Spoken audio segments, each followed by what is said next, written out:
Morning, everyone. Let's make one adjustment here. Just gonna bring this down a little bit.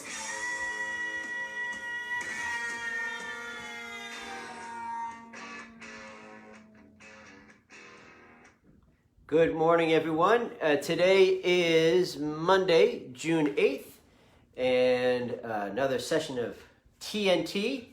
And with a lot of things going on in the world, this week we have an exciting time in our diocese. We have an ordination of two men, one to the diaconate, transitional diaconate, one to the priesthood. So this week I thought I'd try to touch more on the vocation to the diaconate, vocation to the priesthood, and then flowing from that, vocation to marriage and other vocations. I think it's a great time for us to kind of think about those things and being mindful of how God is working. And so today, we're going to talk about the diaconate, and might have a guest. We'll see if he shows up.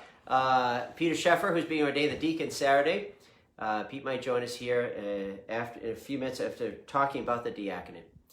Diaconate is something that I think a lot of times is people see but don't always understand. I think people have more of an understanding about the priesthood in the Catholic Church than the diaconate. Part of it is because of the restoring of the permanent diaconate. And prior to that, that was at the Second Vatican Council when they restored it. But also prior to that, with the transitional diaconate, sometimes men were ordained transitional deacons and very shortly thereafter ordained priests. So the transitional diaconate wasn't something necessarily highlighted in the life of the church. And so that's why I think a lot of times people, because of lack of experience and lack of catechesis on it, don't always have an understanding of it. That with the diaconate, it's one of the three ways of the participation in holy orders. The fullness of holy orders is what is received by the bishop. He's the one that receives the fullness of the priesthood. Then under that is the priest. That for myself, as a priest, I share and receive the sacrament of holy orders, but I don't have the completeness of the priesthood. Meaning that, for example, I can't ordain. That's an authority given only to a bishop. That power is only given to a bishop. So even if I did the ordination rites, I celebrate the Mass, I read the prayers, and I have a fellow come forward, and I lay my hands on him and say all the prayers, he's not ordained. I don't have that power, that authority given to me. But a bishop does. So only a bishop can ordain. A bishop also is the one to perform the sacrament of confirmation outside when we do a baptism and a confirmation together, for example, of an adult, or in some of the other rites. For example, in the Maronite rite, they baptize and confirm and give first communion to the baby when they baptize them. So, but within the Latin rite, only the bishop has the authority to confirm, or if the bishop gives that authority to a priest, then the priest can confirm. So the bishop has the fullness of the priesthood. Then you have the priest, then you have the deacon. Now the deacon, I'm just going to read a little bit from the catechism. This is from the glossary in the catechism. It's great. If you're looking for a quick explanation of major parts of our faith, go to the glossary of the catechism. It gives a nice little summary. So I'm just going to read the summary and then chat about it, and then hopefully have Peter join us here. And by the way, I have my tea. And today, in a few days, I've gotten two T'nT cups. So this was the one Emily Day made for me. This one's awesome. Hold that one up to you there. I know you're seeing things backwards there. But anyway, there's T'nT. And then this is another one Michelle Boson and her mom made for me. Another T'nT.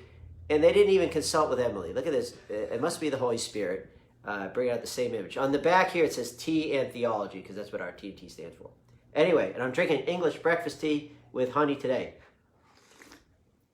Delicious. All right. So, from the glossary, the diaconate. It says the third degree of the hierarchy of the sacrament of holy orders, after the bishop and the priest. The deacon is ordained not to the priesthood, but for ministry and service. So the deacon is conformed through the sacrament. He's conformed to Christ. But for a priest and a bishop, they're conformed to Christ, Christ the priest. And that's why they act in persona Christi. The deacon is conformed to Christ the servant when they're ordained. So they are acting, when they perform some of the works of the deacon, the Lord is working in and through them in that moment. But it's different than when the priest is conformed to Christ the priest, the deacon is to Christ the servant. Going on here. It says the deacon is ordained not to the priesthood, but for ministry and service. Deacons are ordained to assist the bishop and priests in the celebration of the divine mysteries, above all the Eucharist, in the distribution of Holy Communion, in assisting at and blessing marriages, in the proclamation of the gospel and preaching, in presiding over funerals, and in dedicating themselves to the various ministries of charity. While the churches of the East have always had a functioning order of deacons, in the West, the permanent diaconate was reestablished by the Second Vatican Council.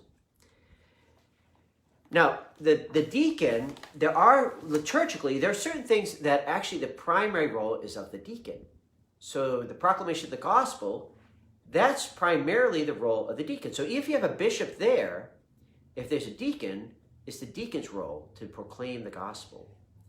Now we know that in that proclamation of the word, the deacon's also given then authority to preach a homily at Mass. And there's a liturgical experience in that. So it's not just someone giving a talk. Any one of us can give a talk somewhere. But in the context of the Mass, when it comes to the homily, because it's connected with the sacred scriptures as they were read and proclaimed, that the deacon, along with the priest and the bishop, then have the authority given to them by holy orders to then proclaim, to teach the faith. So that's why you'd see at Mass, sometimes the deacon preaches, sometimes the priest that preaches. If the bishop is there, usually we always give deference to the bishop. If he's there, he's usually always the one that will preach because he is the fullness of the priesthood. Now, with the diaconate, so they're ordained to ministry, they're ordained to serve. And it's, when you look at the Acts of the Apostles with the first deacons, the 7 there, and there's debate. Some people say, were they the deacons, not deacons? But I think in general, the consensus is they were deacons. That we see how they were chosen because the apostles needed to be freed up to be able to celebrate the sacraments, the sacred mysteries, to proclaim the faith to others. And what was happening is some of the poor were being neglected, not intentionally, but just with all that the apostles had to attend to, that there was concern, especially those of the Hellenists, those who were not Hebrews, they were being ignored, the widows. So this is why the 7 are chosen. They're chosen to serve, especially be attentive to the needs of the poor, the needs of those who are suffering. And so the deacon, through holy orders, is being conformed to have that, in a way, that special attention. So it's not just a liturgical role of the deacon, but also it is for the service of others. And obviously a priest, a bishop, they're called to serve others, but there's this unique role of the deacon in this way. Now, with the deacons, they have, as I mentioned, they have different roles. So a deacon can preside over weddings. A deacon can preside over funerals. Now, if it's a funeral Mass, he can't, because he can't celebrate the Mass. He can't consecrate the Eucharist. But if it's a funeral service, a deacon can preside over that. That also, deacon baptizes. And so we can see how liturgically certain things deacons cannot do. So the deacon cannot hear confession, can't give absolution. Deacon cannot consecrate the Eucharist. All right? That's because it's only through holy orders given to the priest by being conformed to Christ the high priest. Those are priestly acts. All right? Now, we also have the difference between what's called the permanent diaconate and the transitional diaconate. Transitional diaconate means just that they're transitioning, because it's a man who's been preparing for the priesthood. He's felt called to the priesthood, but he has to first be a deacon before he is a priest. He has to be at least a deacon for at least 6 months. A lot of times the transitional deacon is a deacon for about a year, but he has to be at least 6 months. For me, for example, I was ordained in January 2001, and then I was ordained a priest. I was ordained a deacon in January 2001, then I was ordained a priest in June of 2001. So I was only a deacon for 6 months. But in general, a lot of times now, most dioceses, ours as well, has changed to having the transitional deacon be a deacon for a year, where then they have more experience in not only preaching, but more experience in baptizing, maybe having a chance to witness weddings, maybe have a chance to preside over funerals, a lot of times doing wakes or committals. But they're preparing, ultimately, they know they're being called not to be a deacon in a permanent way, but to be a priest. But they have to first be a deacon. That's why they're called transitional deacons. The permanent deacon, that they can be men who are married, but they don't have to be married. If a man is being ordained to the permanent diaconate and he's not married, he takes the vow of celibacy. If he is married, then, and he's ordained, then he also knows that that if his wife passes, he cannot remarry. And so he's also taking that, in a way, that promise of permanence there. But as a permanent deacon, he functions the same way the transitional deacon does as well. Those here at our parish, Deacon Matt Sweeney, is not married, but so when he was ordained, he made the promise of celibacy. So Deacon Matt cannot get married. But the deacons that you see most often, are what we call permanent deacons, men who most likely are married, men in your parish. All right? But the permanent diaconate, it had fallen away in the Western Church. In the Eastern Church, it's always been present, but in the Western Church, it really kind of somewhat died out. And part is because of the growth of religious orders, monasteries, and then with many vocations to the priesthood, it really was more in a functional way that the diaconate wasn't seen as necessary. So it never died, in a way, but it just was not as prevalent in the life of the church. In the early years of the church, not only you see in Acts of the Apostles, but we know from historical records, the deacons had a huge role, especially in sometimes overseeing the financial things of the church. That's why, for example, St. Lawrence, who was a deacon, who was martyred, when he was summoned at the time of one of the persecutions, they sought out Lawrence because they knew he had the responsibility over the worldly treasures of the church, and that's why the emperor wanted him to bring all the treasures. But St. Lawrence brought all the poor. He said, this is the treasure of the church, which the emperor did not only appreciate, didn't understand, but also then when Lawrence was then martyred right after that. But for the permanent diaconate, that because it fell by the wayside, when it was restored at the Second Vatican Council, it has taken a while to really understand that particular vocation. And because of it, it's taken a while for the formation of the permanent diaconate to really become what it needs to be, to help men really understand, how do you live this vocation? How do you carry it out, especially as married men?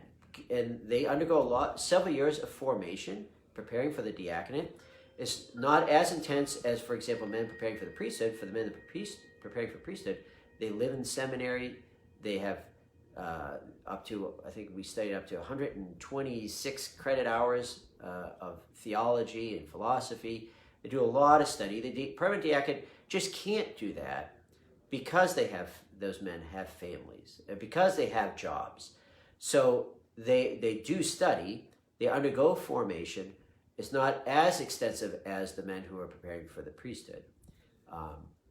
But there's discernment there in the life of the church of whether man should be ordained a deacon or not. How do you recognize a deacon at Mass? Well, it's a practical thing. One is that the deacon, when he wears the stole is a sign of the authority of the one performing the sacraments.